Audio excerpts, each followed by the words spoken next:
Can I ask you one quick question? Did I find you Did I find you the first lefty economist that you actually like? Is he a lefty economist? Just be happy with who you are.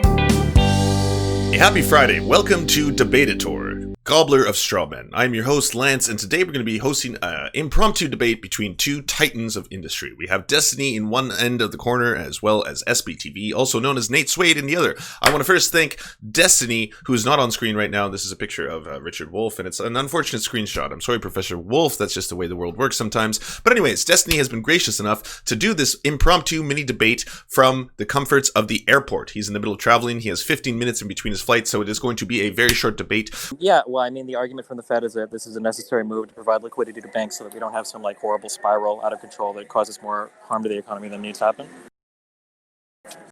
I mean, yeah, I don't necessarily disagree with that in the sense that that's what the repo operation is for. But I think the debate was like people like AOC or who was it? AOC, Bernie Sanders, whoever was tweeting about it didn't understand, or they were making some type of claim that the Federal Reserve could do extraordinary powers or something like this. Because I'm saying, like, their repo operation, like, I agree with the fact that they did it. Like, this is how it works. This is how the system is set up. Like, I'm not going to disagree with how the reserves work. I think the original debate is, like, if they can do the 1.5 trillion or whatever, why can't they do this on something else, right? Well, I mean, they can't. I mean, that's just from financially illiterate people that think that all the numbers are the same. It's kind of like when Trump says, why don't we use the GDP to pay off the debt? Like, it doesn't, they're both in dollars, but the numbers aren't really... Like, they don't move like that. Yeah, so I'm just saying, like, because I thought, well, I don't know. Like, I know it's kind of like an impromptu debate. But yeah, in terms of, like, the repo operation, it is exactly like, pretty much like what Destiny said, which is you are providing liquidity to the banks because they're afraid that they will become illiquid, meaning that it could eventually, you have a financial crisis because they stop lending, right? So, like, their assets are, they have a lot of bonds or corporate debt or something like that, and then they can't get rid of it, or if they were going to get rid of it, they're going to sell it at a lesser value, so they're going to lose, it could basically go belly up. But I guess here's what my thing is. And here's what I would say. If the Federal Reserve system that we have in the way it operates today, if it can actually set this kind of thing up, and it does routinely, then I think that we could actually make an argument that we could use this kind of fiscal thinking when it comes to, say, like student debt. I think this is what the example that they're using, right? Student debt. Well, I mean, we already do, though, right? We already have, like, federally subsidized loans and whatnot.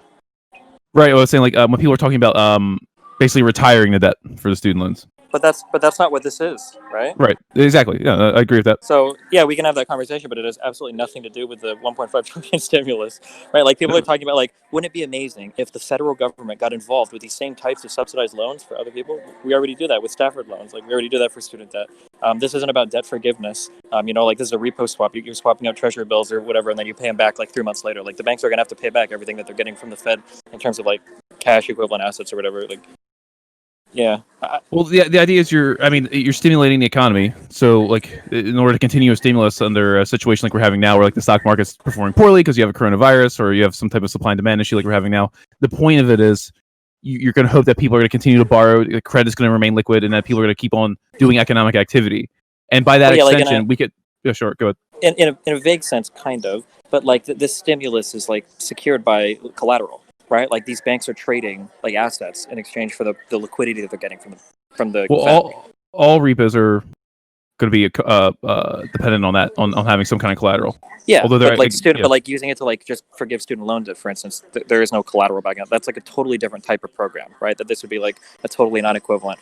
I'm just saying, like, when people are like, oh, well, we can give 1.5 trillion to the banks, but we can't give it to students. Well, I mean, these two things are not equivalent, right? You're not just giving money to the banks; you're just swapping assets for cash, and then you're going to pay it back. And I heard 3 months. I don't know, maybe it's a different timeline, but yeah, it's just not the same type of thing. No. It's not the same type of thing, but I'm just like going with the logic of why exactly would the Federal Reserve be intervening in the first place? It's because you don't want your financial system to go down, because you need business to continue to go on. You want to lower interest rates so that there's more economic activity, people are spending more, there's capital expansion, all that kind of stuff. So I would just say, but now obviously you qualified it already. The student debt issue isn't exactly the same because we're not talking about bailing out a financial institution. We're talking about like millions of people. But the outcome might actually have a similar impact where, like, if you were going to, say, greatly reduce or totally forgive the student debt, you would actually have a similar macroeconomic impact where people are spending more, buying more, or investing more. now they're no longer required to pay for that student debt. I mean, essentially, well, of course, that's true of literally any stimulus. Like you could do a Yang UBI thing and create economic stimulus, but the fact of the matter is, it's just not the Federal Reserve's job, right? The Federal Reserve wasn't created to like do like this type of economic policy. Like the Federal Reserve is in charge of fiscal policy.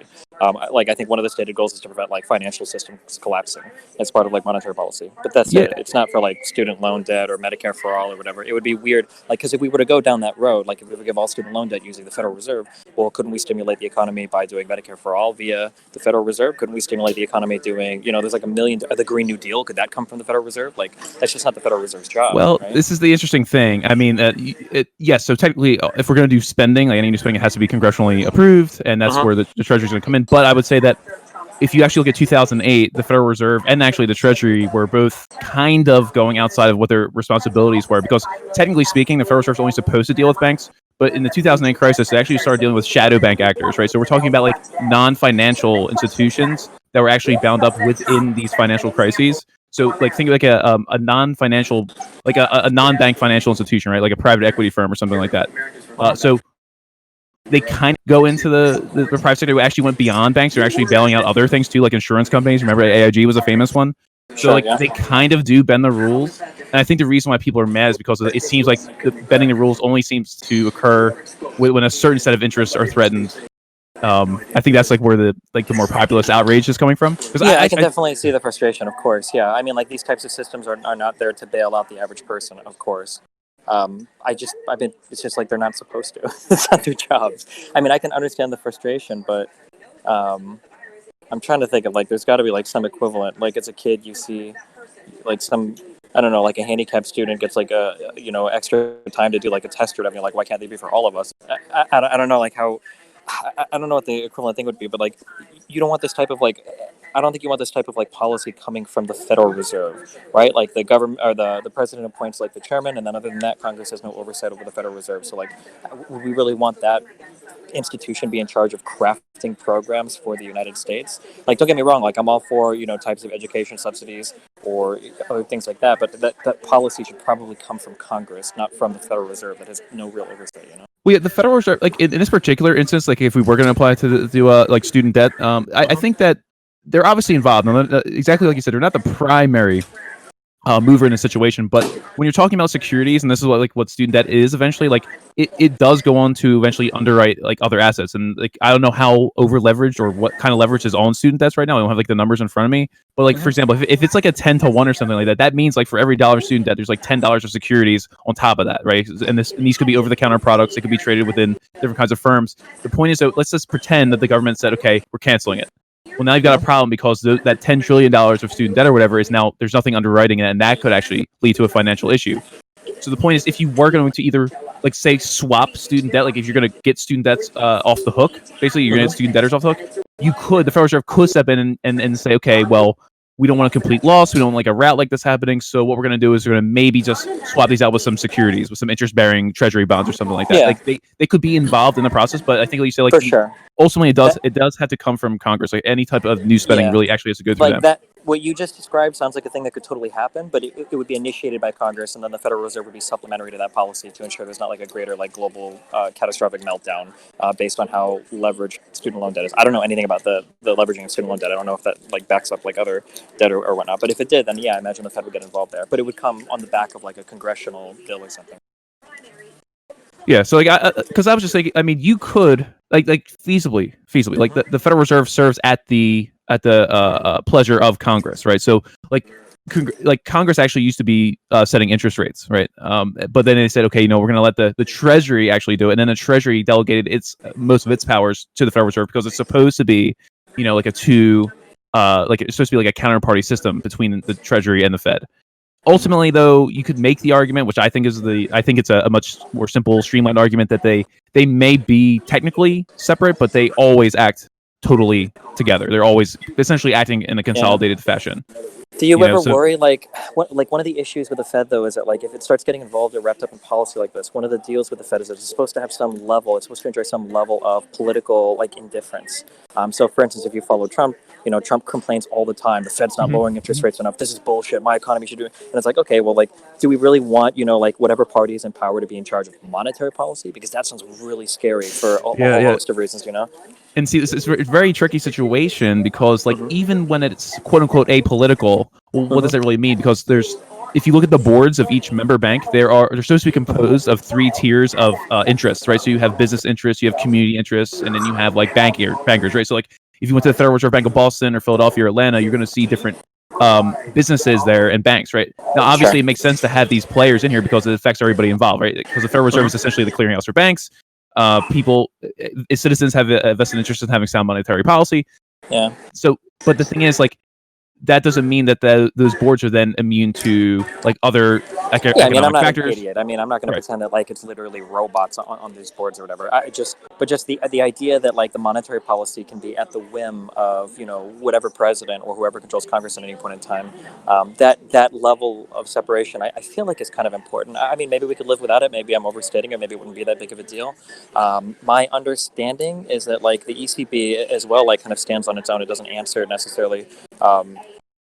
Like directly to the European Parliament. Isn't that pretty normal? I don't know as much about other central banks around the world, so I could be wrong, but isn't it pretty normal that central banks usually stand on their own, kind of, aside from like the current Parliament or whatever is involved?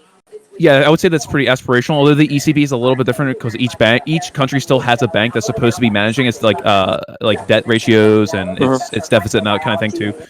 But I would just say this, like, in the technical sense, the Federal Reserve can intervene and say, and anything that's a security, right? Like, it could intervene.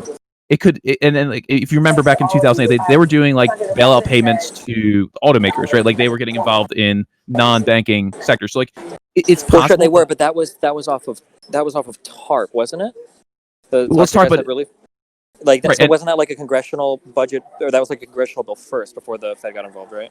So to some degree, because remember, it's actually like multiple phases of the bailout, and the Federal Reserve was begging for more power. I don't know if there's this whole movement going on with like we actually want to be able to do this without congressional approval right after the crisis. The point is, like, we can distinguish between like repos and bailouts, but generally speaking, a bailout you could include that in there because when a repo is occurring, what you're essentially saying is that the Fed is acting as a lender of last resort because the banks can no longer source they can no longer borrow from each other, which means there's some kind of like right. So like you could argue, like I think it's within the realm of possibility. You could argue that even repos are like a very light form or an indirect way of bailing. And I would just say like and like you said before, the companies, they are given these loans and they do pay them back, right? They do reimburse the Fed, and a lot of people don't know that after 2008, that all the quote unquote bailouts that went to all of the companies or whatever were paid back with interest to the federal government. Like, right, and it's now of course, obviously, these loans were given in a certain things were waived. These loans were not getting in a traditional sense. The credit rating of the company wasn't necessarily looked at. Like, because for example, like was it a smart move to bail out GM? I mean, we could probably like debate that if it made good economic sense. Sure. Well, smart. I mean, I believe the stated goal of the Federal Reserve is to control like unemployment and inflation, right? Like those are like two of the huge prongs of what the Federal Reserve does. So if their goal was to prevent like the collapse of a large auto manufacturer that was going to, was it successful? Or was the ACA successful? The goal of the ACA wasn't to cut costs; it was to just insure more people. So it depends on how you look at like what is successful. So like, the bailout of GM was successful in that it kept GM from going under, but for overall, was it good? I mean, I don't know. But again, I don't know if that's the purview of the Federal Reserve to decide. Right, I was saying because my only point was to illustrate like they can get involved in non-bank activities, so that's really all I was saying. The other thing too was like, and we're kind of getting to this position now where like monetary policy is losing its effectiveness. I'm sure like you're probably definitely aware that yields are down, interest rates are coming down. They're actually at like 500-year historical lows. Like that's how cheap interest rates are. So even if you don't look at it from like an MMT perspective, it still makes sense to be borrowing. I think even like I don't know about Mankey, but definitely Paul Krugman or people like him, they recommend borrowing or actually just permanently increasing deficit spending by like 2%. I think Krugman just came out with an article with that. But I think my understanding is that like interest rates have been so low for so long that pretty much if you go back like 20 years, like people say like inflation is going to be crazy at this point. Like there's no way to sustain it, but it just hasn't happened. Exactly, and it's pretty amazing. I mean, to me at least, it's pretty amazing. And what is interesting now is we're going to see whether or not the Federal Reserve is actually cut interest rates down to 0%. Okay, we're going to see how far how are people are they willing to go below the zero bound. And then we're going to see, is Congress going to turn to fiscal policy? Because a lot of people have been recommending more and more that we don't really have monetary solutions to this anymore. Like there's not just a certain amount of securities you can purchase, or a certain amount of repo operations, or a certain amount of interest rate setting, or federal funds rate setting that's just going to magically stimulate the economy. So I think a lot of economists are looking at kind of what Larry Summers says with secular stagnation, where America is looking at this prolonged period of like not a crash or necessarily even a recession, but just very stagnant growth for a pretty long time. So this is going to be really interesting. Yeah, for sure. I've read that's getting into that part of monetary policy is way beyond me, obviously. I mean, a ton of economists argue back and forth over, what is the impact of so much deficit spending, or, will there ever be an impact or not? I've heard people say things like a lot of the inflation is actually hidden in certain bubbles that are being created due to the easy availability of money. I don't know if that's true or not, so... I don't have a strong opinion one way or another in terms of just like spending a fuck ton of money from the government and not really caring about where it comes from. Yeah, I mean, I guess I don't know. I was trying to generate a debate or something like that to try to make the content, but is there anything else we can fight over? Can you talk about how money is a social construct, SBTV? I'm sure that'll go far. Well, sure. Basically speaking, like a U.S. dollar. Now we're talking about money can take the form of anything. Like Destiny could have DGG dollars, and he generates them. Like literally, Destiny could act as the purveyor and issuer of these notes, and that would count as money. But when we're talking about like U.S. dollars, we're talking about government-issued currency, which is issued basically at the leisure of the government. They're the only ones that actually have the monopoly to issue this state currency. And the way that they ensure that people use this currency is that they're going to require you to pay taxes and fees and fines in those dollars, right? So this is kind of the whole what they will call the neo-chartalism or chartalism, which goes back to the 19th century. George Frederick Knapp basically saying that the state is the one that's been doing this. And you can go back a couple thousand years to the ancient times, and you'll still see records from like Babylonia or wherever, where they're actually just keeping track of debts and who owes what to who, and how the money is related to the debt.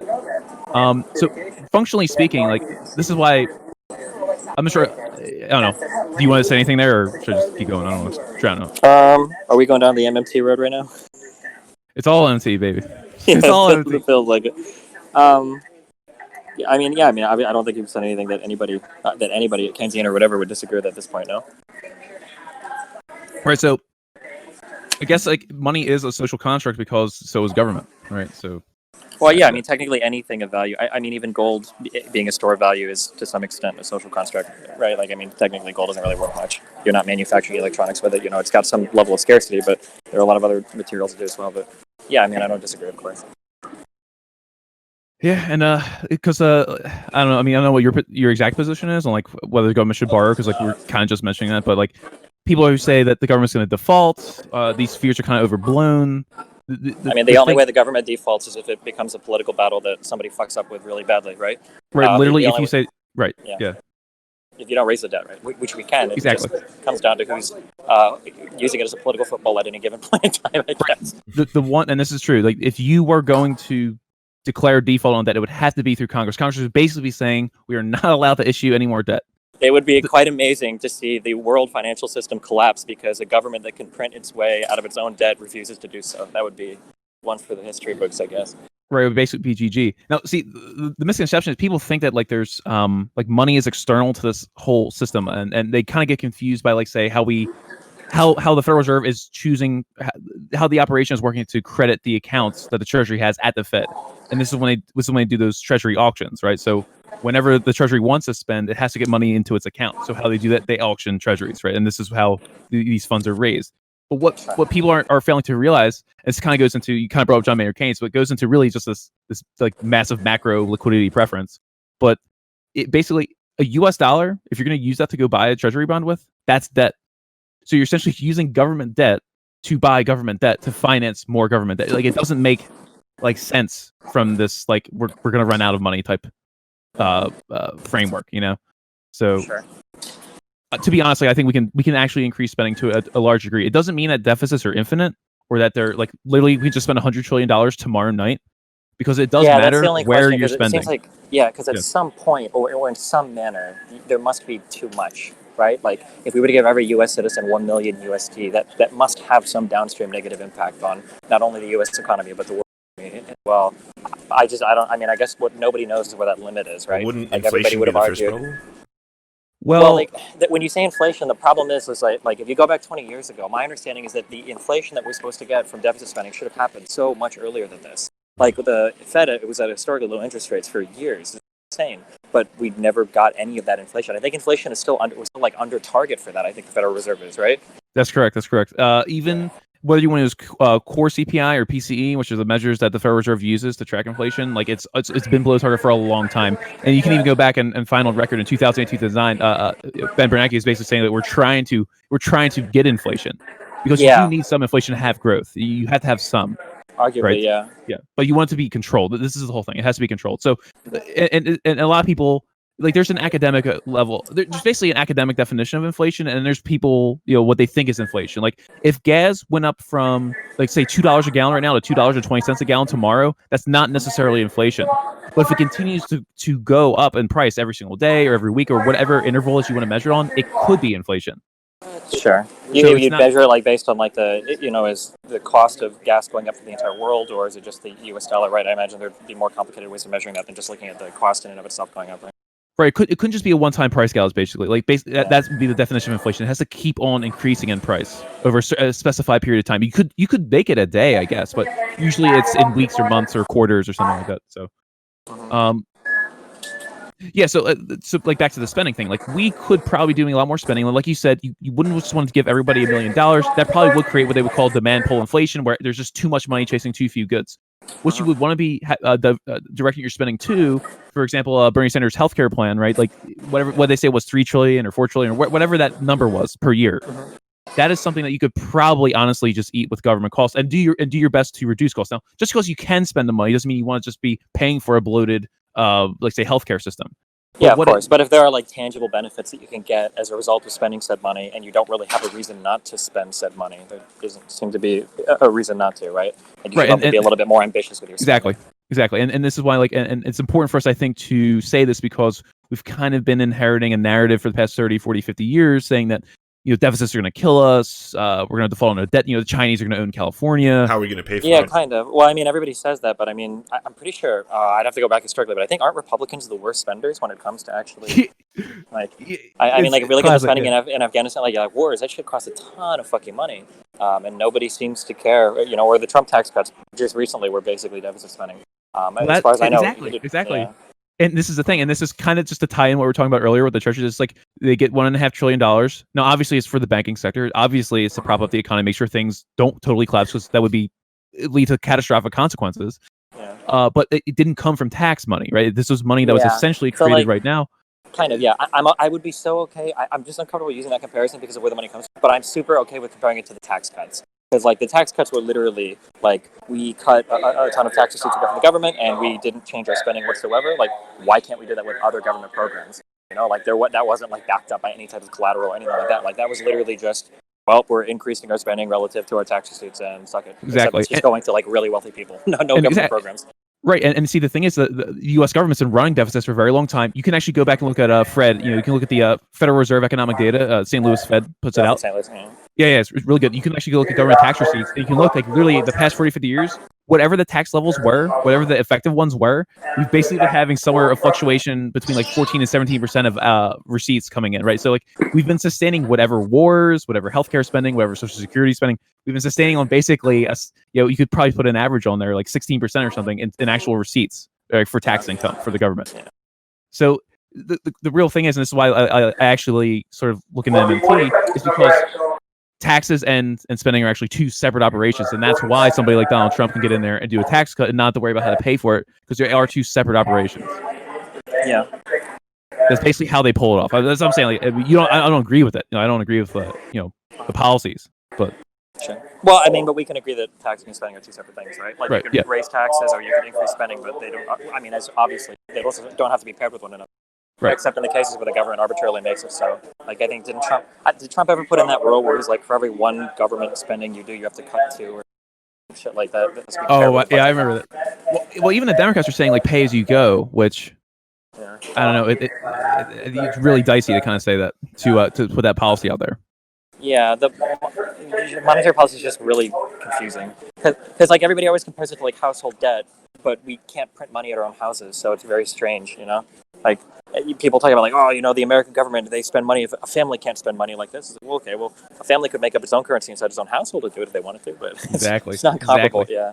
See, and the family, you can't settle your own debts with your own IOUs if those debts are denominated in your own IOUs. You're just like, you're not actually, you can't sell them. You need like a third party IOU, and that's what the government's really providing. That's why like the government actually, it can't use its own debt. There's no savings account in the federal government. There's no like, oh, we're pinching pennies and here's where we're going to draw from here. They have accounts for when they tax and they drain reserves from the banking sector, right? They're getting deposits from the liability side of the banks, and then that goes into an account that the Treasury runs. But they don't actually they're not actually like trying to pinch pennies. The new spending, like you said before, it comes from Congress. And so really when we talk about bonds, it doesn't matter if it's Social Security, right? This is an entitlement. It doesn't matter if it's a newly issued Treasury bond or one from 10 years ago. Those are claims on new spending. Yeah, so my understanding is that the most important thing that has to be accounted for is we have to raise the debt ceiling to pay interest on the debt, right? To make sure that those don't default, essentially. Yeah, that would be like the operation that they do. Yeah, pretty much. Yeah. So I mean, but honestly, the interest is still coming from the same black box of where all the money is coming from. Yeah. If you want to think like a black box function, at the end of the day, like you go up there with your little coupon and say, I'm owed $1,000 plus 10% interest or whatever, and that's what you're getting. Yeah. So yeah, like there is a limit to spending, and it does matter where you spend, right? Like if you put $10 trillion into, say, going to the casino, and I don't know, you're going to give everyone just like credits to go spend at the casino, you're not going to get anything productive out of that. You're not increasing production. You're not getting more output, or there's no new services or products, and you probably will experience inflation. But if the government is directing this money to things that are either socially useful, like I think healthcare would be like, I mean, it's just obviously like literally from any perspective you want to, national defense, just an ethical thing to do to have healthcare for everybody in your country, obviously, And has a lot of downstream positive economic.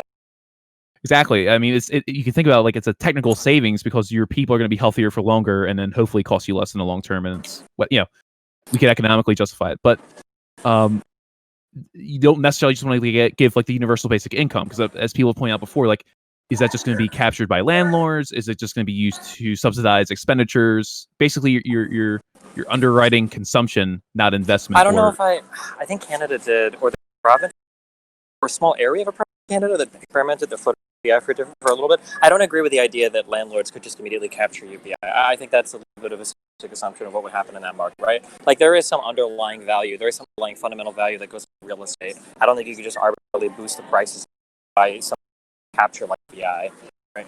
Sure, yeah, it maybe wouldn't be instantaneous, but to me, I don't know. I was just expecting there to be at least some type of corresponding increase. There'd be some type of, yeah, of course, for sure, yeah. But it's not like, UBI is $1,000 a month and now rent is going up $1,000 a month. Yeah, I'm sure you'd see a bump up types of. And so, I don't know if there's any like cringe MMTers out there. Maybe like I know people don't really like it, or it sounds like some newfangled mumbo jumbo, some new age stuff. But deficits do matter. It had to be put into a particular. We had to basically keep track of where it's going. What are we spending on? What are you getting from it? Otherwise, you can end up with inflation, right? You can end up with overconsumption or something like that. It could be an issue. So I don't know. That's pretty much it. I mean, is there any other questions or anything, or? No, I don't think we disagree on much. Well, I just wanted to quickly ask, what about the idea that, like, we cannot pay for it? You often hear that argument, right? Especially in relation to Medicare for all. Now, right now, we're comparing basically the $1.6 trillion. A lot of people are, as you're pointing out, falsely comparing that stimulus package to the ability to pay for Medicare.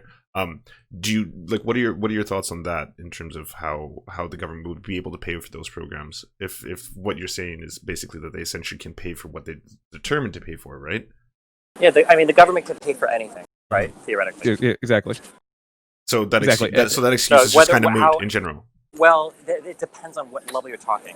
Because in terms of the value of paying for things, that requires whether we run because of the way the contract intersects with the Fed and how we issued it and everything. You have to have political capital, right? The problem isn't actually the money or whatever to do it. The problem is the political fight. So in that sense, can you pay for Medicare for all? The fight for that type of funding or that budget of Congress or whatever, potentially insurmountable depending on the support that you have for it. But that's a different question than, like, is the United States Treasury physically capable? Right, and we can basically, and the politics aside, and because look, there are arbitrary things, and some of them are political, some of them they're inherited from the way our banking sector developed. Just like if you look at American history, that's actually why we even have a Federal Reserve in the first place. Before the Federal Reserve, there's actually a bankers clearinghouse. It was literally like the bank of banks. Okay, and that was privately run, and so the government was doing everything through private bank accounts. Now they have their own account. They have their treasury deals with the central bank, and that's all the Fed really is. It's just a bank. And it's doing a clearinghouse, right? So like there are reasons why things are set the way they are. As to the question of like, can we afford to pay? We can literally afford to pay for anything that is for sale in this economy in U.S. dollars. Yeah. And the real constraints, okay, this is very important to understand because we can literally see this example right now. It doesn't matter if Donald Trump literally said we're going to spend $100 trillion and try to buy more masks. There are no more masks to buy or whatever. Okay, like they have to be produced, they have to be made, and that's going to take time. So it doesn't matter how much you're going to spend because you have a limited supply. And that's on that note, I have to hop on my plane. Okay. All right, that's it. Okay. Hey, hold on, Destiny. Can I ask you one quick question? Did I find you first? Yeah. What did I find you the first lefty economist that you actually like? Is he a lefty economist? I mean, if you like, as long as you don't say some crazy, stupid shit, I usually agree with most of what you say. I think Hey, you. Yes, you. Do you like cozy environments with other wholesome people? Well, then come join the Discord. It's got a whole bunch of stuff to help you with creative endeavors, such as stock footage, royalty-free music, and an amazing community of people looking to help each other out and uplift your content. Join the Discord now by going to weareserfs.com.